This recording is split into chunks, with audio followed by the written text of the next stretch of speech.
Re-bienvenue sur la City Stage pour le Sustainable City Summit. Je suis en compagnie de Lauren Chin Bonjour. et de Gabriel Chegaray, directeur adjoint Smart Bonjour. Cities et Business Developer Manager de l'équipe Smart Cities aussi, au sein de Orange Business Service. Alors, est-ce que vous pouvez nous présenter cette nouvelle équipe Smart Cities ?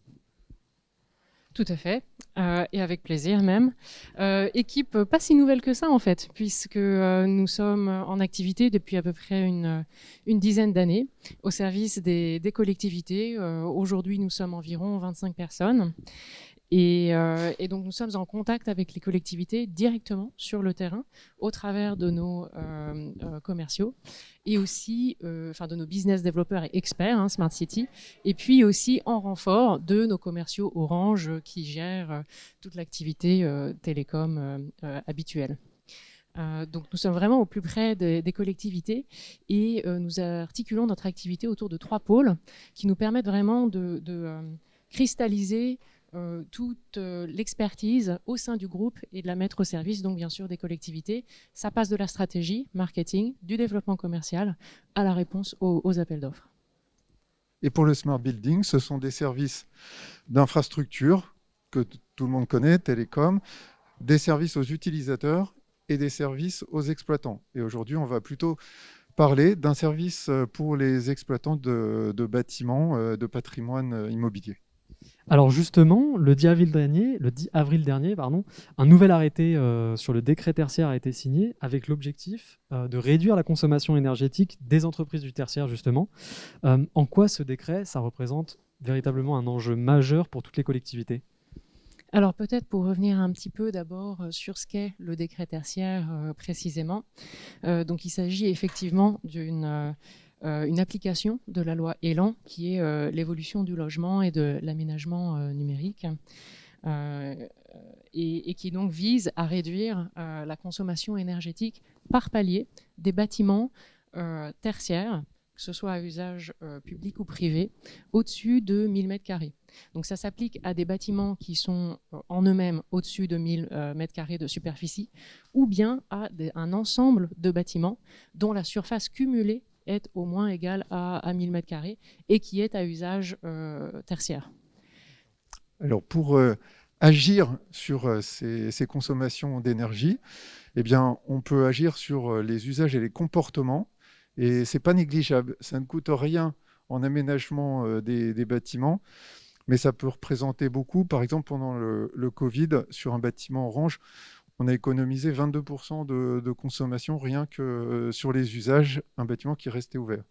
Deuxièmement, on peut mieux paramétrer et régler les systèmes et les organes du bâtiment.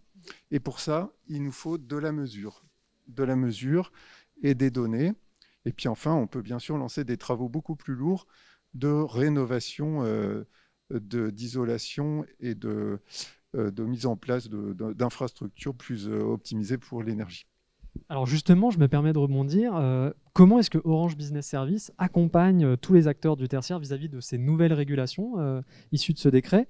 Et comment est-ce que vous pouvez les aider à atteindre ces nouveaux objectifs de réduction d'énergie ?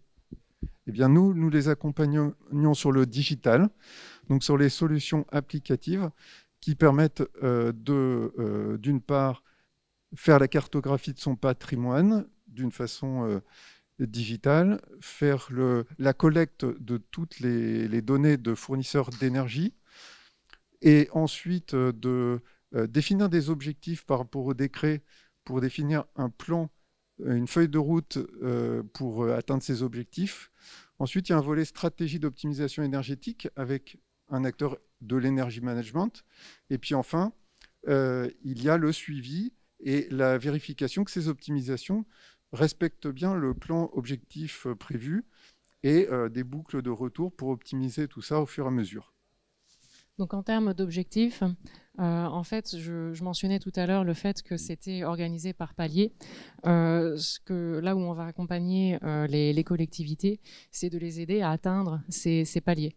Donc là, ces paliers, c'est 2030, 2040, 2050, avec des objectifs de réduction par rapport à une référence à choisir de moins 40% en 2030, moins 50% en 2040 et moins 60% en 2050.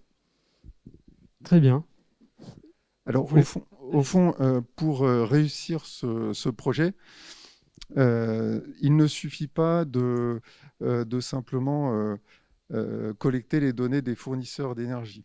Il faut aussi être capable d'amasser beaucoup plus de données, des données qui vont venir des systèmes du bâtiment, comme les GTB, des capteurs, qui vont, par exemple, mesurer la fréquentation d'un espace ou la température d'un espace, des données aussi météorologiques. Et donc, c'est avec toutes ces données et ce travail qu'on va pouvoir fournir le service. Et c'est ça que nous proposons. C'est comme ça que nous accompagnons les clients chez Orange. Eh bien, Gabriel Lorraine, merci beaucoup pour tous ces insights et le partage de votre savoir-faire chez Orange Business Service. Je vous remercie pour votre temps et je vous dis à très bientôt au Institute. Merci Merci, beaucoup. bonne journée.